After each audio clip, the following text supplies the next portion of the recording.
All right, stand up to oil, power past coal. Well, we talked a little bit about oil, and we're going to continue that. We're not going to talk a whole lot about coal, but my guest is Dan Sears from Columbia Riverkeeper.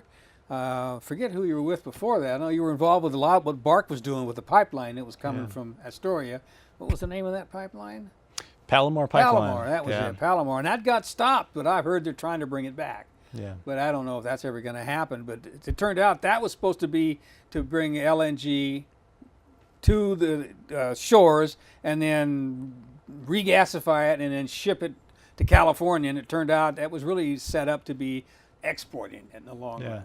So you can't believe what's going on because there's always a chess move going on in the future. Yeah, I mean, for the last over 10 years, the Columbia River has been ground zero for proposal after proposal to either import or now export just vast quantities of fossil fuels. The oil train terminal proposed in Vancouver is the one that Don was talking about. Yeah, is one of the most stark and threatening examples of this pattern, where a company called Tesoro is partnering with another company called Savage, and their joint proposal would bring 360,000 barrels of oil a day through the Columbia River and ship it out down through the mouth of the Columbia. That would involve 5 oil trains a day. A mile long, as you were saying. Mile long each, yeah. And so the stakes are incredibly high for this proposal, not just for the climate, which is what that video spoke to, but also for each of the communities that live along the oil train route. Just today, while I was sitting in the back waiting to come on, I learned about another oil train derailment in Plainfield, Illinois, just outside Chicago. Initial reports say no one was injured, but it's one of these sort of stark reminders that, just like the one we got last year here in Oregon, that oil trains are an incredibly dangerous way to move a very volatile type of fossil fuel, Bakken crude oil. Mm-hmm. And Bakken crude oil now, is that from the tar sands? No, it comes from North Dakota, okay. And they're basically forcing it out of the ground in North Dakota. It's shale oil. That's fracking then? Essentially, yeah, and that oil comes with a lot more volatility than the tar sands crude. And so the stuff that's coming out of Canada is on one end of the spectrum for oil. It's so thick it even sinks when it spills, when it begins to break down. Bakken crude is on the very other end of the spectrum, where it's, I think I heard Don compare it to gasoline. It is comparable to gasoline in how it behaves. And is that because of all the chemicals they pump into the ground to bring it up? They're not entirely sure why the oil is so volatile, but it is. And so what we've seen is when oil trains derail that are carrying Bakken crude oil, they tend to spill and catch fire, and sometimes very spectacularly. There's got to be sparks involved in that. That's right.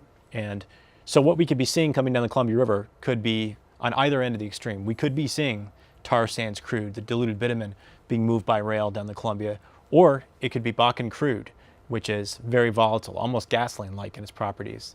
And they pose very different risks for the people who have to respond to an incident. And that's really been the crux of what's been going on, today in the press. It's been a real tug of war over legislation to try to rein in some of these risks with the oil trains. But I think that for people watching and who are wondering what they can do about this issue, I think getting plugged in with groups like ours and others in the Stand Up to Oil campaign is really important right now. We're making decisions right now in the Northwest that will determine whether we become a gateway for 5 or more loaded oil trains a day coming down the Columbia River, just like the one that derailed today in Illinois and just like the one that derailed in Mosier last year. And when you say we are making the decisions, it isn't just the decision makers, because they're elected. That's right. So we make those decisions. That's right. And today we're seeing the Oregon legislature grapple with a bill that was intended to strengthen Oregon's protections for dealing with oil train risks. Instead, the railroad industry put enormous amount of pressure on people working on the bill to water it down. And what they ended up with coming out of committee in the last run was a bill that sort of tenuously required oil train contingency plans, but didn't have any enforcement for making them happen. So basically, you just beg them to do something, but they don't have Yeah, to. exactly. And then the product of that would be held in secret. The public wouldn't be able to obtain these contingency plans by public record request or even by court subpoena. Not even FOIA or anything. That's right. And so it was sort of controversial today and got pulled off the House floor and sent back to committee. So for folks who are listening in, as of today, June 30th, there's this very, very contentious issue going on in the Oregon legislature. And can anybody weigh in on that now? You say it gets pulled back to committee, and then we got a 4th of July, and they're going to be not probably knowing them. They probably take at least a couple, 3 days off. So is it possible that folks can get a hold of their legislator, and that's the House, not the Senate? It's both. It's going back to a okay. joint committee for Ways and Means, and so they'll be looking at potentially fixing this bill to at least remove the secrecy piece of it. It just didn't make sense that the railroad industry would press the legislature to keep in secret plans that are supposed to make communities safe. And that was something that we really objected to. So, this is just one piece of the puzzle, is trying to beef up the response capability for when oil trains derail. The more important piece is really dealing with the terminals themselves and with the facilities that bring these oil trains in the first place. And so that's where the bulk of our work has been as a Stand Up to Oil campaign, as Columbia Riverkeeper and all of our allied groups, is really, we've been focused on trying to stop this massive proposal in Vancouver, Washington. And we've been successful as a coalition in stopping a bunch of other different oil train proposals. There was a second oil train proposal in Vancouver that was canceled earlier this year. There were proposals in Grays Harbor, Washington. The Quinault Indian Nation was very effective in opposing those and won an important court victory that stalled out that proposal. And then one's even further north near Anacortes. Is that the Cherry Point or something with the Lummi? That was related to coal, yeah, okay. and that was a very important decision as well. So in parallel with the oil train issue, there's been this long-running controversy over whether Oregon and Washington would become a gateway for coal trains as well. Essentially the same idea. Big mile-long trains full of coal instead of oil, going to a terminal, loading it on ships and sending it off to the highest bidder somewhere in the Pacific Rim. And I remember on Columbia Riverkeeper a while back there was a video of a coal train, and it just showed the dust, and they can't cover them up because they're explosive. So Yeah, it that's was right. on your website there. I started many shows with that video because it just shows this train going down there, and all this. It looks like smoke, but it's dust, and that is the coal may not rupture and explode, but the dust from those is just as dangerous to the people around it. It won't affect them except for maybe in the future. Yeah, and the climate implications of becoming a throughway for 44 million tons of coal per year. So what's proposed still on the Columbia River is the largest coal export terminal in North America. Now, where's that? And Longview, Washington is the proposal. I was going to ask about that. So Longview is coal, but Vancouver is oil. And sandwiched right in between them is a proposed methanol refinery in Kalama, Washington, which would be the largest of its kind in the world. So in this, stretch of the Columbia River between Vancouver, Washington and Longview, Washington, we see 3 of the largest fossil fuel facilities proposed in North America and really the world. Coal, methanol, which is really made from fracked gas. So it's a fracked gas to methanol terminal, and oil, which has gotten a lot of the attention in the last several months. And the methanol, would the toxics from that be methane, which is like 20 times more powerful than carbon dioxide? Is that when it part of comes the to a issue? greenhouse gas? Yes, absolutely. First of all, the greenhouse gas impact of the refinery itself, that's going to turn this fracked gas into methanol, which is going to be shipped off to make plastic, is very significant. It would be one of the biggest polluters in Washington right off the bat. But that's even putting blinders on and ignoring the larger impact of building this fracked gas infrastructure and incentivizing more fracked gas production. So that methanol refinery in Kalama would use as much fracked gas as 1/3 of the entire state of Washington. That's more gas than all the industries in Washington. That's more gas than all the homes in Washington. That's more gas than all the businesses in Washington. Huge new addition of fossil fuel consumption in the Northwest. Which would encourage more fracking to create more gas. That's and right. even though they don't frack in Oregon, there's a lot of it going on. I think California's allowing it. And here we are, sort of a throughway. We are the shortest path between these globally significant reserves of fossil fuels, the oil, the coal, the fracked gas, and markets that want to drink them up, whether those are in California and more significantly really in Asia.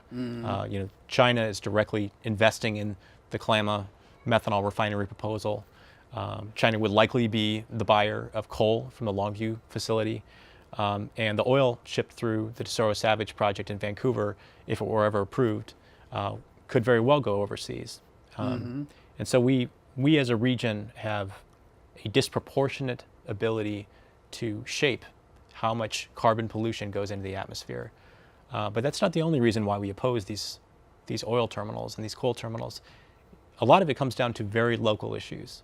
If you live in the Fruit Valley neighborhood of Vancouver, you will be impacted by this oil terminal every day, not just when a train derails, which is likely to happen over the course of this terminal's life if it were built, but every day with the toxic air pollution that would come out of loading and unloading these ships and these trains.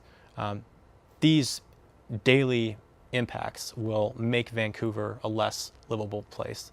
And that's why people throughout Vancouver and throughout the region have been really focused on this huge oil megaterminal proposed in Vancouver, Washington. So we talked 5 trains, a mile long. How many cars? 500?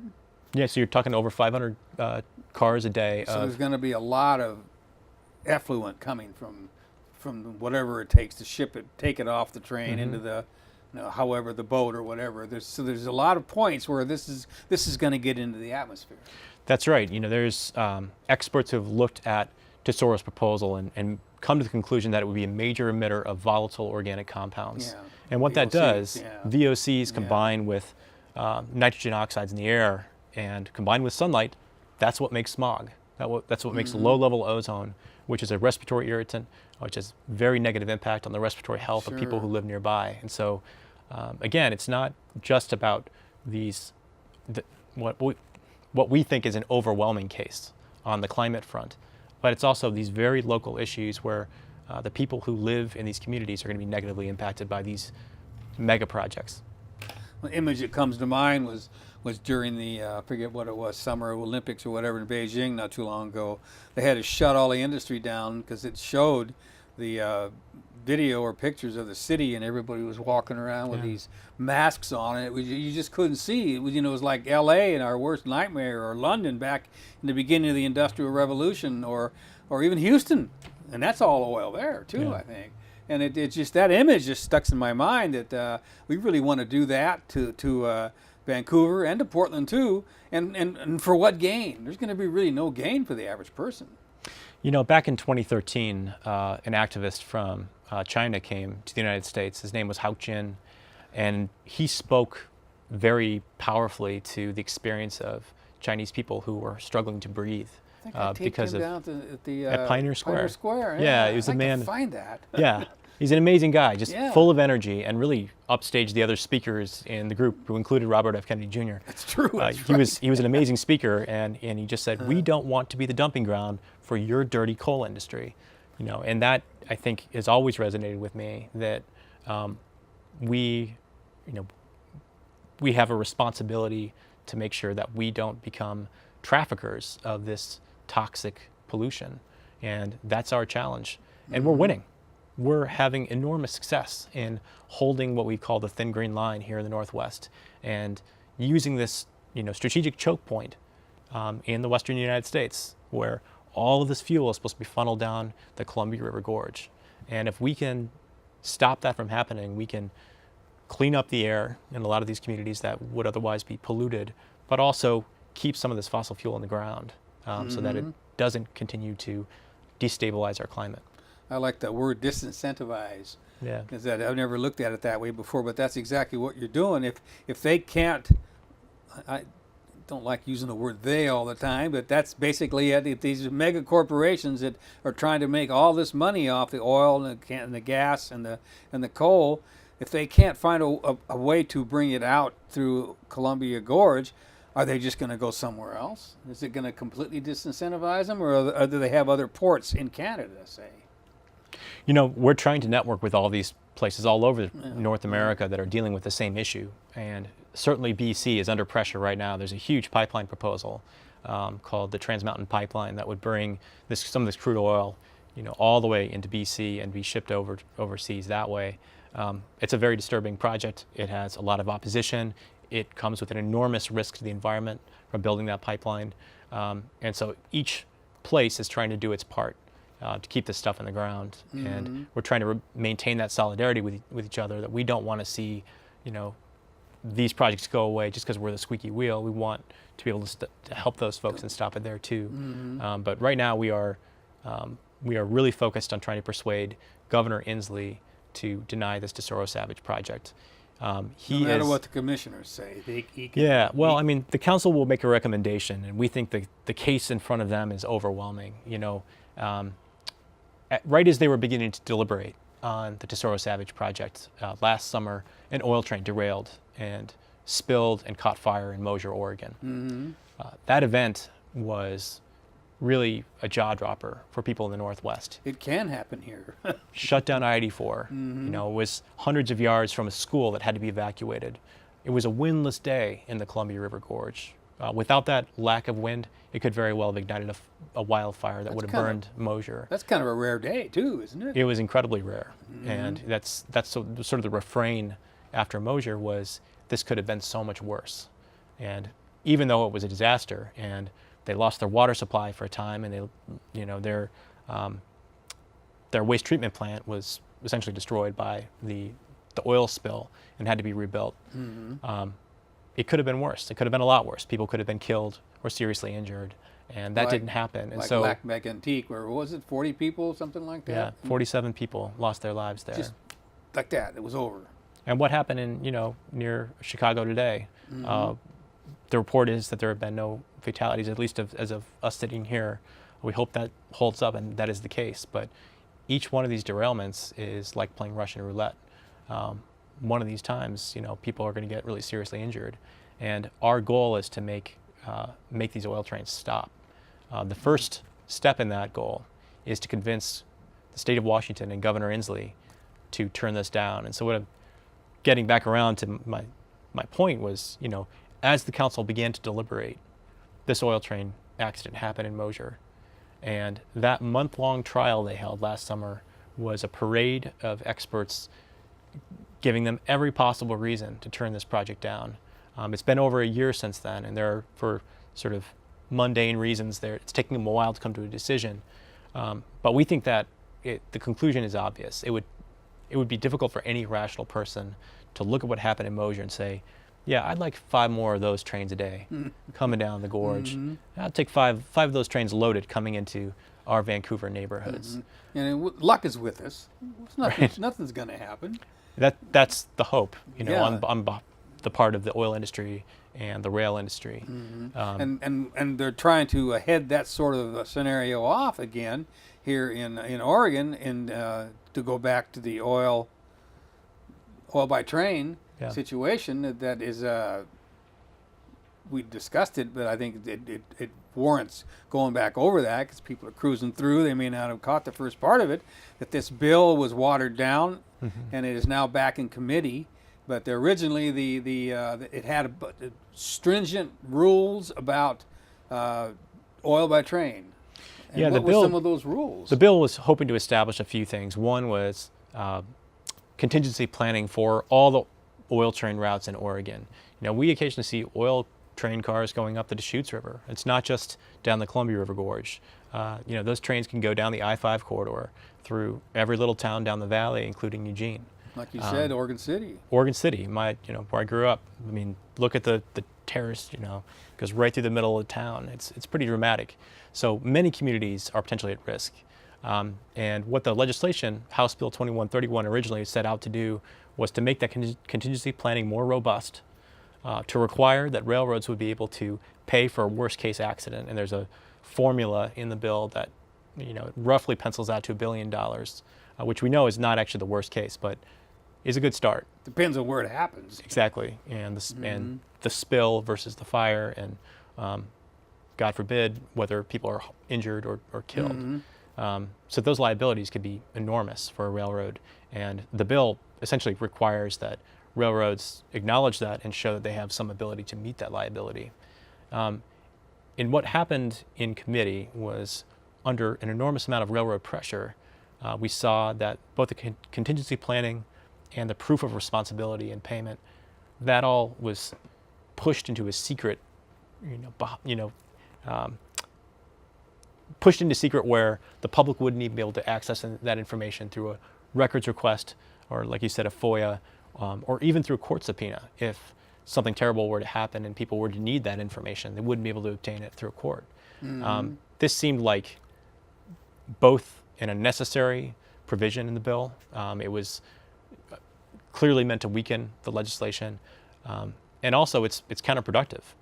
People want oil spill contingency planning so that they know it's in place, and the best way for people to be sure of that is to see it with their own eyes. That would be contingency planning for each city where this could happen, or in each town. And each sensitive stretch of river, you can imagine. Of course, right. And so Washington and California both require this.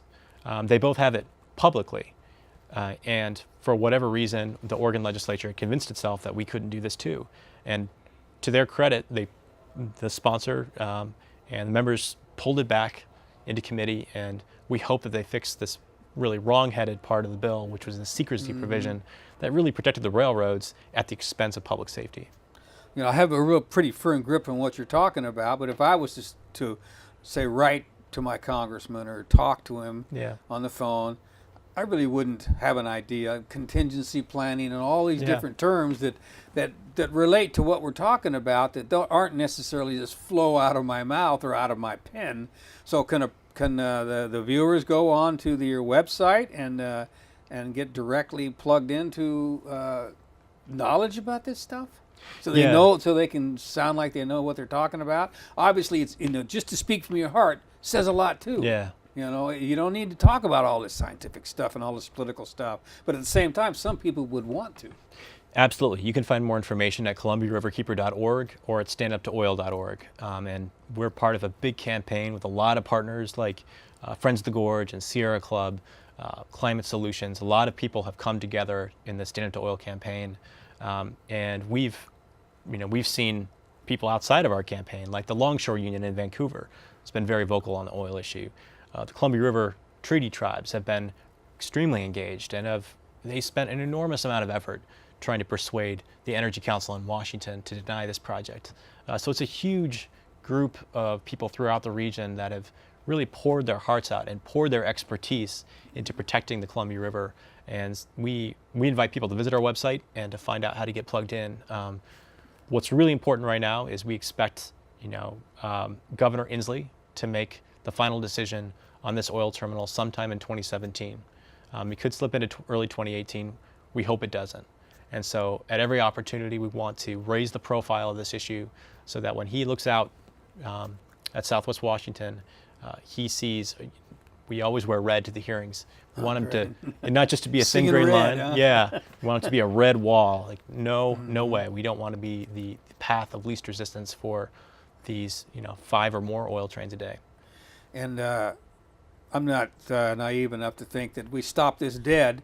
It doesn't end because this never ends. I mean, a great example of that is, look, just downstream from Portland, there's a company called Global Partners, and they took to moving oil before they really were fully permitted to do it. They were fined by DEQ, and then oil prices dropped. And right now we're in a very low point for oil prices, and so they've been moving ethanol for the last year or so. But the Public Utility Commission of Oregon just put the blinders on and approved a sale of tanks to Global that will allow them to move even more oil when oil prices go back up. We think this was a mistake. We think that the Utility Commission of Oregon should use common sense, and when they look at the public interest, consider, well, is this going to create a bunch of oil trains going through Portland, down the Columbia River? They're incentivizing it. Exactly. So they're pushing the scales in the wrong direction. And what we have called on Oregon state agencies to do is to take every opportunity to protect Oregonians from these very dangerous oil trains. And we're not seeing that. What we're seeing is cities like Portland and Vancouver, Multnomah County, Spokane, Hood River, Mosier. Cities are banding together and doing everything in their power to protect their communities and the other communities up and downstream from these oil proposals. The city of Vancouver and the city of Portland even went so far as to change their local land use rules to prohibit new oil terminals from coming in, expressly acknowledging what had happened in Mosier, saying, we don't want to be the reason why a train derails in Mosier. We don't want a terminal in our community to cause suffering in another. And like that, to me, is really forward-looking. And I think that our state regulators and our state legislators could and should look at what these cities are doing and take inspiration from it and find ways to take a bold stand on this issue. Sure. You know, after Mosier, people expected to see meaningful action on oil trains. And where we are 1 year later is we're still waiting for a decision on the biggest oil terminal in North America. We're still waiting, as of today, for meaningful legislation to improve Oregon's response to oil trains. And we're still waiting to find out if just downstream from Portland, we're going to see another major oil terminal, and whether any state agency is going to have the guts to stand up and say no to this really dangerous proposal. You know, I have a lot to say bad about the media, and I know the media might cover this meeting or that meeting, but they never cover the real story, which is all the different people of all the different walks of life that are doing what you're just saying. Yeah. And what Don was saying, and what Don is doing is trying to fight these. That's the real story. If you watch the news, it seems like we're on the verge of civil war in this country with the alt-right and the Antifa and all the different stuff that's going on. But behind all that, the real story is there's people that are struggling to save the planet. And they're cooperating with one another. You mentioned the longshoremen. They're generally going for things like this because of the jobs.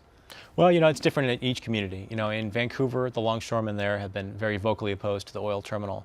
And to be really honest, they almost beat us to it. You know, the first meeting I went to testify against the oil terminal at the Port of Vancouver, the president of the Longshore Union was there to speak against it because they'd seen what happened in Lac-Mégantic in Quebec. And that was all they needed to know. Common sense approach. They didn't want to be working in a continuous loop of oil trains wrapping around them. And, you know, the common sense thing would have been for the Port of Vancouver to pull the plug on this months or years ago. But where we are now is needing Governor Inslee to step into the fray and make the final decision and to make the right decision for Washington.